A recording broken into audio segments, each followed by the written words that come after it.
सभी सम्मानित धम्म बंधुओं को सादर नमो बुद्धाय, जय भीम। मैं डॉक्टर DN बौद्ध। पिछली वीडियो में जो डॉक्टर भीमराव अंबेडकर साहब बड़ी परिस्थितियों में नर्मदा जेल में गांधी जी के आमरण अनशन के कारण उन्हें जो दोहरा वोट की नीति को खोना पड़ा और संयुक्त वोट की नीति बड़ी मजबूरी में ग्रहण करना पड़ा। इसके बाद भी पूना पैक्ट का जो समझौता हुआ उसके विरुद्ध अछूतों पर अत्याचार होना चालू हुआ। वह अत्याचार किस प्रकार से था? कहना है कई सालों के बाद ये अत्याचार बढ़ता गया। 1935 में अहमदाबाद में कथाकथित गांव में कविता गांव के अछूतों ने अपने बच्चों को स्कूल भेजना शुरू किया, जैसा पूना पैक्ट में हुआ था उसी तरह। तो हिंदुओं ने क्रोधित होकर उनका सामाजिक बहिष्कार कर दिया। इसी सन 1935 में इसी जिले में जनू गांव में कुछ अछूतों की स्त्रियों ने धातु के बर्तन में पानी लाना शुरू किया। तो यह बात वहां के हिंदुओं का असहाय सा अपमानजनक प्रतीत हुई और उन्होंने उन अछूत नारियों पर लज्जाजनक आक्रमण किया। इसी काल में जयपुर राज्य के चकवारा गांव में अछूतों ने अपने जाति भोज में घी में पकवान बनाए। तो अछूतों का घी के पकवान खाना हिंदुओं को बर्दाश्त न हो सका। उन्होंने ऐन भोजन के समय सैकड़ों की संख्या में लाठियां लेकर निहत्थे अछूतों पर घातक आक्रमण किए, खाने वालों को पीटा और उनका भोजन खराब कर दिया। बेचारे अछूत जान बचाकर भागे। उन दिनों गांधी जी अहमदाबाद में ही रहते थे। उन्होंने इन गरीब अछूतों की कोई सहायता नहीं की, वरना जब कुछ लोग फरियाद लेके उनके पास पहुंचे तो उन्होंने व्यंग भरते हुए कहा कि अपनी सहायता खुद करो। मतलब यह कि अपने बाबा साहब के उस आदेश पर कटौती की कि अछूतों को अपने अधिकार अपनी शक्ति से प्राप्त हैं, ना कि किसी के दया की भीख हैं, इसलिए अपनी शक्ति के साथ अपना अधिकार लेना चाहिए। ऐसी बात व्यंग भर के गांधी जी का दावा था कि अछूतों का उद्धार हिंदुओं की दया से ही संभव है। व्यंग द्वारा उन सताए अछूतों से कहे, अपने बाबा के पास जाओ जो तुम्हें अपना उद्धार अपने आप को उपदेश करता मानते हैं। ऐसी व्यंग भरी बात करके इस तरह से अपमान हो रहा था। इस अपमान को धीरे धीरे अंबेडकर साहब सहते हुए बड़ी परिस्थितियों में समाज को सही दिशा में लाने का प्रयास किए और इस तरह के अत्याचारों से रोकने का भी प्रयास किए। इस तरह से देश की हालात को देखते हुए अंबेडकर साहब अपने आप को और समाज की स्थितियों को उजागर करते रहे।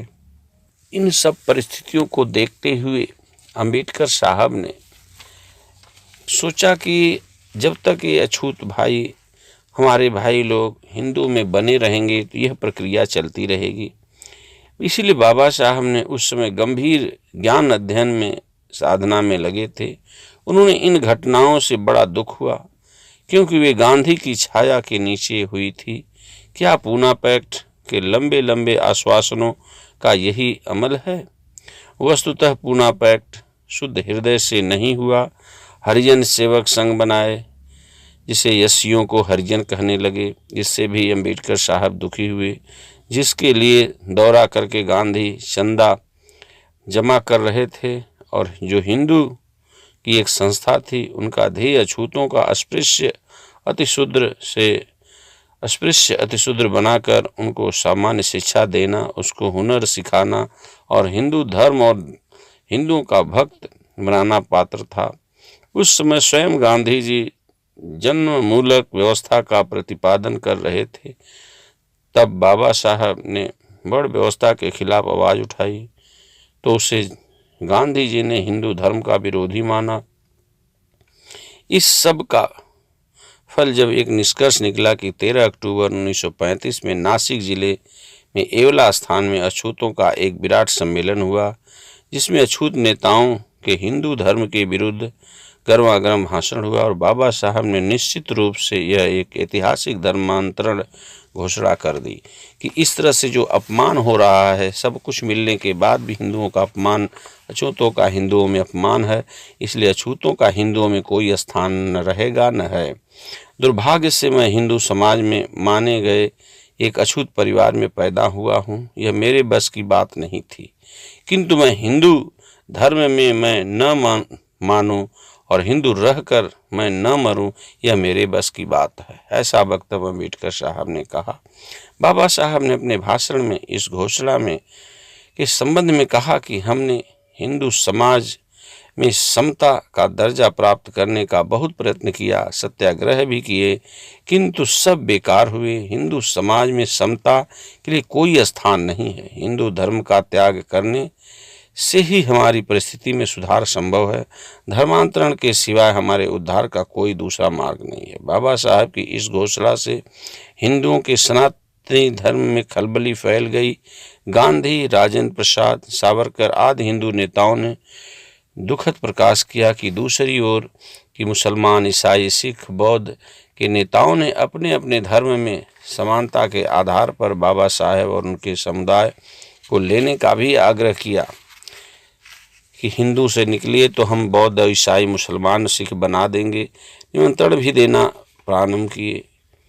एक तेज तबीयत हिंदू मिशनरी मसूरकर महाराज ने बड़े दावे के साथ हिंदुओं के हृदय परिवर्तन की बात कहकर बाबा साहब से अनुरोध किया कि आप हिंदू धर्म न त्यागो, हम आपको हिंदू समाज में ही यथेष्ट सामाजिक समानता दिला देंगे। बाबा साहब ने उन्हें उत्तर दिया, हमारे अछूत महात्मा श्री संकट जी को 1 साल तक श्री शंकराचार्य की गद्दी पर बिठाया जाए और 100 चितवन ब्राह्मण परिवार उसको साष्टांग दंडवत प्रणाम करें तो मैं समझूंगा कि हिंदुओं का हृदय परिवर्तन हुआ। ऐसा ऐलान करने की आपसे शक्ति है, आप में शक्ति है। महाराज जी बाबा साहब का मुंह तकते रहे, देखते रहे। इसके बाद 13 जनवरी 1936 को पुणे में प्रोफेसर एन शिवराज की अध्यक्षता में एक अछूत युवक सभा हुई। इस सभा में बाबा साहब ने अपनी भीम प्रतिज्ञा को दोहराते हुए कहा कि यदि साक्षात ईश्वर भी आकर कहे कि हिंदू धर्म मत छोड़ो तो मैं नहीं, यह नरक है, हिंदू धर्म में अब न रहूँगा। ऐसी घोषणा करके अम्बेडकर साहब ने बहुत बड़ा समाज के लिए एक नवबोध दे करके, समता का मार्ग दे करके समाज को एक नई दिशा दिए। इस तरह से अपमान, जो पूना पैक्ट के बाद जो अपमान हुआ, तो अम्बेडकर साहब को ऐसा निर्णय 1935-36 में ही लेना पड़ा। लेकिन यह निर्णय लेते लेते काफ़ी समय बीत गया, तब भी हिंदुओं के हृदय में परिवर्तन नहीं आया और आज भी परिवर्तन नहीं है। यह देखने को मिलता है, मंदिरों में हिंदू जाए तो दूध और गौमूत्र से धोया जाता है। यह विचार उनका नहीं है, विचार हमारा है कि हम, एक कहावत है कि गधा था, वो गधे की पूंछ पकड़ा था और गधा उसे बहुत मार रहा था, खून खच्चर कर दिया। लोगों ने कहा उसे छोड़ दो भाई, तुम्हारी जान चली जाएगी। तो वह गधे को जो पूंछ पकड़ा था, लहूलुहान था, उसने कहा, अरे मूर्खों, तुम लोग मुझे छोड़ने की बात कर रहे हो, मेरी बहादुरी नहीं देख रहे हो कि मेरी पकड़ कितनी है।